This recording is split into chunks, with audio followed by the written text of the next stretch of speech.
અરે આજે તો મારી તમને વાઢાડી બૂટ દેખાડું, હાપકડાની ધરતી માથે બૂટ દેખાડું હો. તો ચાલો મિત્રો.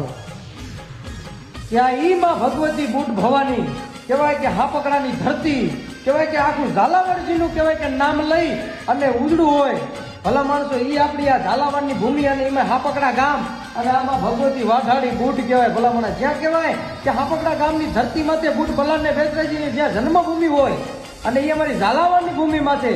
તો મિત્રો આ એમનું મંદિર છે અને કંઈક એવી ગાથાઓ આનાથી એવી સંકળાયેલી છે. તો મિત્રો હું તમને એ પણ બતાવું. આ ઈ હાપકડા ગામનો સીમાડો જ્યાં કહેવાય કે મેરિયો હળવદ હટાણું કરવા જાય છે અને મારી વાઢાડી સામું વાદ માંડ્યો હતો અને મારી બૂટ ભવાની આવી હતી અને કીધું તું કે મેરિયા ઓળખી જાય ગયો. અને તેથી કહેવાય કે જો તમે જોઈ શકો છો અંદર માતાજી ડોશી બન્યા છે.